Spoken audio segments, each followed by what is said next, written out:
Hello viewers, welcome back to my YouTube channel. I hope आप सब अच्छे होंगे और मैं भी एकदम बढ़िया हूँ। आज की जो वीडियो होने वाली है वो मेलबर्न की प्रॉब्लम्स एंड एडवांटेज, मतलब plus and minus of Melbourne. मतलब आपको यहाँ पे क्या क्या फ़ायदे मिलने वाले हैं और आपको क्या क्या नुकसान है, वो चीज़ मैं आपको बताऊंगी। एंड सेकंड, ये थोड़ी शॉर्ट वीडियो होगी, इसमें मैं ज़्यादा डिटेल में नहीं बताऊंगी आपको, बेसिक एक ओवरव्यू दे दूंगी आपको मेलबर्न का। सबसे पहले तो आप यहाँ पे मेलबर्न का मौसम देखिए, उसके बाद मैं आपको बताती हूँ कि सबसे पहला ही ड्रॉबैक जो है वो मेलबर्न का मौसम है। ये देखिए, हवा भी चल रही है और साथ के साथ बारिश भी आ रही है। तो सबसे पहला जो ड्रॉबैक है वो यही है। जो सबसे पहला ड्रॉबैक है वो यही है कि मेलबर्न का जो मौसम है वो एवरग्रीन है। मतलब सुबह आपको धूप दिखेगी, आधे एक घंटे बाद आपको बादल दिखेंगे, उसके बाद बारिश हो रही होगी और शाम को ठंड हो जाएगी, जैसे हमारे यहाँ सर्दियों में होती है। तो अगर आप यहाँ पे मेलबर्न में आ रहे हैं स्पेसिफिकली, तो आप इस चीज़ का ध्यान रखिए कि आप एक तो अम्ब्रेला लेके आए यहाँ पे, क्योंकि अम्ब्रेला के बिना अगर आप पैदल जा रहे हैं तो आप नहीं मतलब सरवाइव कर सकते, बिकॉज तबीयत ज़रूर ख़राब होगी। सेकंड चीज़ मैं कहूँगी कि जैकेट तो आप साथ में लेके ही आएंगे, साथ में आप एक कैप भी ज़रूर वेयर करें। अगर आपकी मॉर्निंग की शिफ्ट होती है या इवनिंग की शिफ्ट होती है तो उसके लिए आपको बहुत अच्छा बेनिफिट मिलेगा। थर्ड थिंग, मैं जो चीज़ आपको सजेस्ट करूँगी कि मेडिसिन्स ज़रूर लेके आएँ, जो बेसिक मेडिसिन्स होती हैं, जैसे कि आपको फीवर या फिर कोल्ड कफ हो जाता है, बिकॉज़ जुकाम लग जाता है। क्योंकि यहाँ का मौसम इंडिया की तरह नहीं है कि अगर बारिश हो रही है तो सिर्फ बारिश हो रही है, नहीं, यहाँ पे हवा भी चल रही है, फिर बीच में जैसे कि रेनबो आ जाएगा, फिर धूप निकल जाएगी, ऐसे होता है यहाँ पे। तो इसीलिए अपनी बेसिक मेडिसिन्स ज़रूर लेके आए, ताकि आपको थोड़ा बहुत जो भी मतलब वायरल वगैरह भी हो तो आप साथ के साथ ही रिकवर हो जाओ। क्योंकि जो यहाँ का हेल्थ केयर है वो थोड़ा सा इंडिया के कंपैरिजन में, मुझे पर्सनली अगर मैं अपना ओपिनियन दूँ तो मुझे बिल्कुल भी अच्छा नहीं लगा। मतलब इंडिया में ठीक है सिस्टम, इसलिए मैं बोल रही हूँ कि आप इंडिया से ही मेडिसिन वगैरह जो भी है वो आप लेके आएँ। यहाँ का हेल्थ केयर मैं खुद रिकमेंड नहीं करती। आपको पहले अपॉइंटमेंट लेनी पड़ती है, फिर डॉक्टर आपको बेसिक पैरासिटामोल की टैबलेट पकड़ा देगा। मतलब चाहे आप कितने भी ज़्यादा बीमार हो, तो इट्स बेटर कि आप अपना इंडिया से ही जुकाम, बुखार, गला दर्द, जो भी आपको सिम्टम्स आपको लगता है कि हाँ भाई मेरे को सीज़न के हिसाब से वायरल हो सकता है, तो वो आप लेके आए।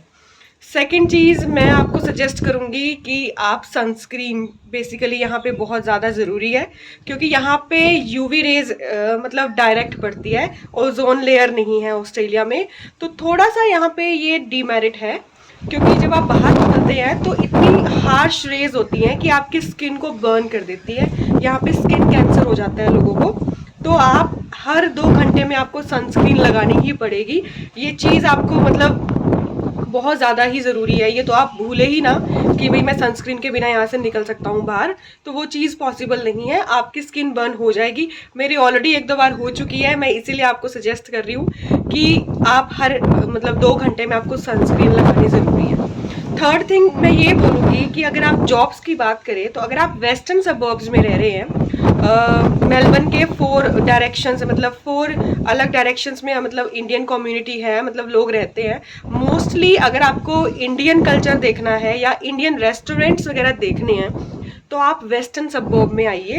वेस्टर्न में स्पेसिफिकली टारनेट, ट्रगनीना और होपर्स क्रॉसिंग, यहाँ पे आपको सिर्फ इंडियन कम्युनिटी दिखेगी। तो आपको अलग नहीं लगेगा कि मैं कहाँ पे आ गया हूँ, आपको लगेगा कि मैं इंडिया में ही हूँ अभी इस टाइम, ठीक है। एंड सेकेंड थिंग, ट्रगनीना में बहुत ज़्यादा इंडियन रेस्टोरेंट्स हैं, तो आप इंडियन फूड, कुछ लोग पूछते हैं कि ऑस्ट्रेलिया में इंडियन फूड मिलता है। इंडियन फूड मिलता है और बहुत अच्छा मिलता है, जैसा इंडिया में मिलता है वो आपको ट्रगनीना में मिलेगा। ट्रगनीना या फिर टारनेट, यहाँ पे आपको इंडियन रेस्टोरेंट्स मिलेंगे। इवन मेलबर्न सिटी में भी बहुत सारे इंडियन रेस्टोरेंट्स हैं, जहाँ पे आपको फूड बिल्कुल इंडिया वाला ही मिलेगा, कोई अलग से मतलब आपको अजीब नहीं लगेगा। जो वेजिटेरियंस लोग हैं, जो जिनको होता है कि यार यहाँ पे नॉन वेज ही मिलता होगा, नहीं, ऐसा कुछ नहीं है। यहाँ पे इंडियन ग्रोसरी स्टोर्स हैं, आप वहाँ से सब कुछ ले सकते हो जो आप परचेज करना चाहते हो। वो इम्पोर्ट होके इंडिया से इम्पोर्ट एक्सपोर्ट का प्रोसेस होता है, वो यहाँ पे आ ही जाता है, ठीक है। एंड थर्ड चीज़ मैं ये बोलूँगी कि वेस्टर्न सबर्ब्स में जॉब्स का थोड़ा सा इशू है। जॉब्स यहाँ पे बहुत कम, मतलब कंपटीशन बहुत ज़्यादा है वेस्टर्न सबर्ब्स में। अगर आपको जॉब्स के लिए, अगर आपको वेयर हाउस की जॉब चाहिए या वेयर हाउस में आप सोच रहे हैं, तो रिचमंड एंड ट्रगनीना वाली साइड, क्रेगीबर्न भी, वहाँ पे आपको वेयर हाउस की जॉब्स जो हैं बहुत ईजिली मिल जाएंगी। यहाँ पे थोड़ा सा इशू है वेस्टर्न सबर्ब्स में, रेस्टोरेंट्स वगैरह में आपको लोकली मिल जाएगी इंडियन रेस्टोरेंट में, बट मैं आपको सजेस्ट करूँगी इंडियन रेस्टोरेंट में जॉब मन नहीं करना, क्योंकि पे रेट भी वो कम देते हैं एंड सेकंड वो आपकी पे भी प्रॉपर नहीं देते हैं। अगर आप जॉब करें तो यहाँ पे किसी फॉरेनर के साथ ही करें रेस्टोरेंट में, इंडियंस के साथ ना करें, वो मतलब एक्सपीरियंस के हिसाब से मैं आपको बोल रही हूँ।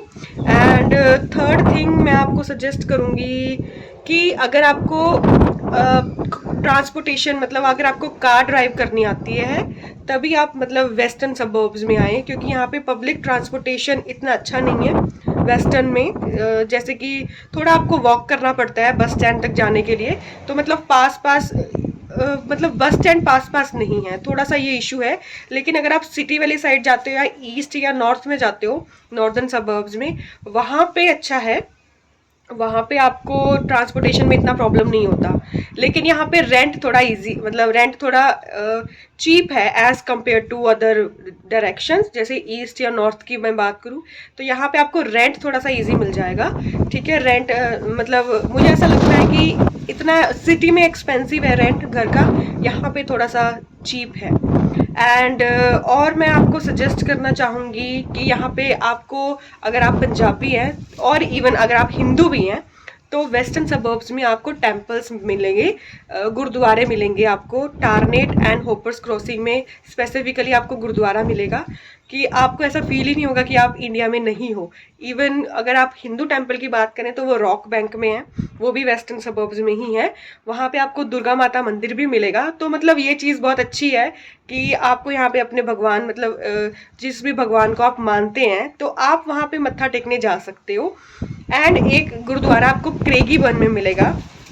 क्रेगीबर्न में एक बहुत बड़ा गुरुद्वारा है वो, मतलब ऐसा लगेगा जैसे कि हम इंडिया के ही बहुत बड़े टेम्पल में हैं, मतलब सिख टेम्पल में। वो भी चीज़ बहुत अच्छी है, तो आप इंडियन कम्युनिटी से यहाँ पे जुड़ सकते हैं। सो ओके गाइज, आपको ये वीडियो होप करती हूँ कि अच्छी लगी होगी। और अगर आपको कोई और भी चीज़ें पूछनी है, जिस चीज़ में आपको मेरी सजेशन चाहिए है, तो आप मुझे कमेंट में बता सकते हैं। एंड अगर आपको ये वीडियो अच्छी लगी हो तो फिर मेरे वीडियो को एक तो लाइक कर दीजिए, सेकेंडली मेरे चैनल को सब्सक्राइब कर दीजिए, ताकि मैं आपको मेलबर्न से रिलेटेड इन्फॉर्मेशन शेयर कर सकूँ।